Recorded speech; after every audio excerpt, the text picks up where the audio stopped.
प्रिय आजी. आजी म्हणजे प्रेमळ मायेचं झाड. माझ्या मते आ म्हणजे आत्मा आणि जी म्हणजे जिव्हाळा. आजी म्हणजे परीक्षात पास झाल्यावर आपल्या पाठीवर शाबासकीचा थाप मारणारी, रात्री जुन्या काळातील जुन्या भूताची गोष्टी सांगणारी, कधी आई बाबा आल्यावर ओरडले तर त्यांना गप्प करणारी, आयुष्यभर सर्वांना प्रेमाने जपणारी. खरं तर माझ्या आजीबद्दल बोलायला माझ्याकडे शब्द अपुरे पडतील. लहानपणीपासून सर्वांचीच आजीचे प्रेम माया अनुभवलेली असेल. माझी आजी अगदी तशील होती. वय 70 ते 72 दिसायला एखाद्या जुन्या अभिनेत्रीत लाजवली असेल.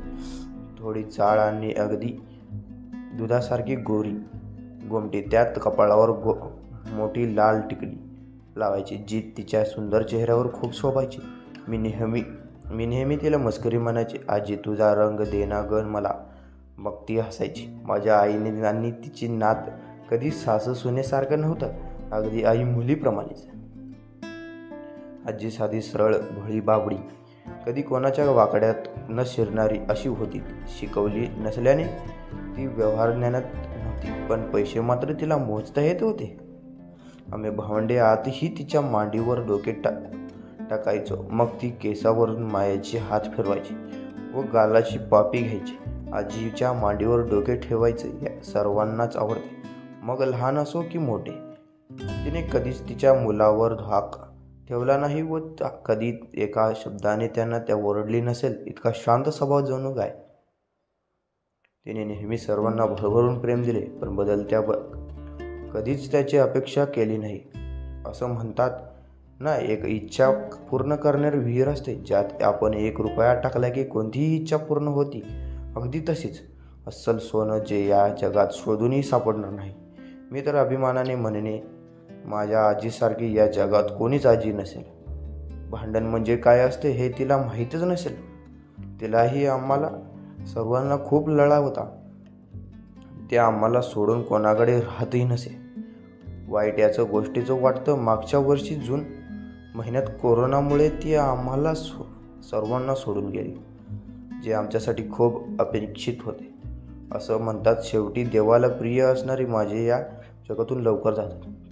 कधीही तिची आठवण आली तरी माझे डोळेवाले झाल्याशिवाय राहत नाही. तर झाले असे, मागच्या वर्षी कोरोना आजार नवीनच आलेला, त्याबद्दल कोणालाही एवढे माहिती नव्हते. माझी आजी तशी चालून फिरून होती.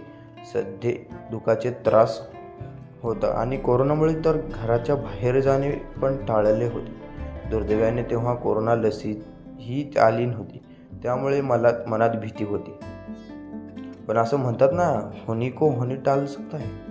तर 2 दिवसा आजीला ताप आला. त्यात तिला हाय BP होताच. ताप आल्याने आम्ही तिला जवळच्या दवाखान्यात घेऊन गेलो.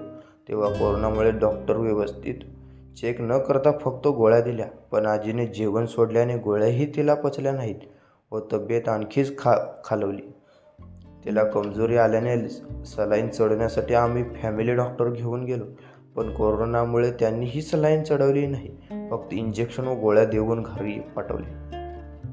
2 दिवस आजी घरीच होती. हळूहळू तिला श्वास घ्यायला त्रास होऊ लागला. जेवण तर तिने असंही सोडलं. आम्ही जबरदस्ती तरी भरवत होतो. दुसऱ्या दिवशी आम्ही तिला तातडीने जवळच्या खाजगी हॉस्पिटलमध्ये पळवले, पण तिला घेतले नाही. तिचा ऑक्सिजन लेवल बाहेरचा चेक केला, जो कमी होता. त्यामुळे त्यांना कोरोनाची शंका येत होती. त्यामुळे त्यांनी ॲडमिट करून घेण्यास नकार दिला व दुसरीकडे जाण्यास सांगितले. आम्ही परत दुसऱ्या खाजगी हॉस्पिटलकडे गेलो. तिकडेही बाहेरचे थांबलेले व आधीच रिपोर्ट काढला लागले असे सांगितले. रिपोर्ट काढला, ज्यात फुफ्फुसे पूर्ण पांढरे दिसत होते. तरीही आम्हाला डॉक्टर स्पष्ट सांगितले नाही व आजी ॲडमिट करण्यास दिवसा भाडे 60,000 सांगितले. पण आमची परिस्थिती बेताची असल्याने सरकारी हॉस्पिटलला घेऊन जाण्यास सांगितले. आमची नुसती धावपळ सुरू होती इकडून तिकडे. शेवटी आम्ही आजीला शहरातच सरकारी हॉस्पिटलला नेलो व तिकडे ॲडमिट करून घेतले. त्या क्षणी आजीची व्यवस्था पाहून मन तुटले होते. ते हातावारे करून नको सांगितले होते, पण काय पर्याय नव्हता. हॉस्पिटलला कोरोना पेशंट जास्त असल्याने आम्हाला जायचं परवानगी नव्हती. आजीला ऑक्सिजन मास्क लावले होते, ते सुद्धा आम्हाला कोणाला पाहता आले नाही. 2 दिवस आजी तिकडे होती. डॉक्टर म्हणत होते की काय बरोबर प्रतिसाद देत नव्हते. आम्ही खूप काळजीत होतो. काय करावे कळत नव्हते. तिकडे कोणी ओळखीचेच ही नव्हते. त्याच रात्री 2 वाजता आम्हाला हॉस्पिटलमधून घरी फोन आला की त्यांना नैसर्गिकपणे श्वास घेता येत नाही, व्हेंटिलेटरवर ठेवावे लागेल. कदाचित ही तिची शेवटची वेळ होती. असे ऐकल्यानंतर आम्ही कोणीच पूर्ण रात्र झोपलो नाही. रडून वाईट अवस्था झाली.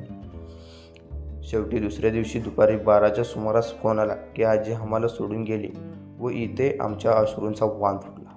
बाबा, भाऊ वगैरे हॉस्पिटलला गेले, पण आजीला कोरोना रिपोर्ट असून न असल्याने ती सस्पेक्टेड होती. त्यामुळे आजीला घरी नेण्यास मनाई करण्यात आली. आम्हाला तिला शेवटचे पाहता नाही आले. शेवटी हॉस्पिटलमध्ये सर्व प्रोसिजर पूर्ण केली व आजीला डायरेक्ट स्मशानभूमीत नेऊन अंत्ययात्रा करण्यात आला. कोरोनामुळे आम्ही कोणत्याच नातेवाईकांना घरी बोलावले नव्हते. शेवटी अंत्यविधी जाऊ न शकल्याने आम्ही सर्वांना एकत्र व्हिडिओ कॉल केला व पाहिले. बाबा, काका, भाऊ यांना पिढी किट घालण्यास दिले व आजीलाही पूर्ण झालेल्या. त्यामुळे व्हिडिओ कॉलमधून पण तिला शेवटचे पाहणे आमच्या नशिबात नव्हते. आजचा कोरोनाचा रिपोर्ट हा 2 दिवसाचा आला, ज्यात तिला कोरोना झालेला हे सांगितले व माझ्या पूर्ण कुटुंबाला क्वारंटाईन सेंटरमध्ये नेण्यात आले. तो क्षण आणि दिवस आठवला की आजही माझ्या अंगावर काटा येतो. आजीच्या दुःखातून सावरलेला 2 दिवस नाही झाले की आमची परवानगी क्वारंटाईन सेंटरमध्ये झाली व सर्वांना वेगवेगळे ठेवले. तिकडे राहून खऱ्या अर्थाने मला कुटुंबाचे महत्त्व समजले. एकच खंत वाटत असे, आजी जाताना आमच्या काळजातून चटका लावून गेली. तिला शेवटचे डोळे भरून पाहता नाही आले. आता हा लेख लिहिताना मला अश्रू अनावर झाले. प्रिय आजी, तू कुठे गेलीस आम्हाला सोडून? मला तुझी खूप आठवण येते. असा एकही दिवस गेला नसेल जेव्हा आम्हाला तुझी आठवण आली नसेल व डोळ्यातून पाणी आले नसेल. एकच म्हणेन, तू जिथे कुठेही असशील आनंदित राहा, इतकीच देवाकडे प्रार्थना.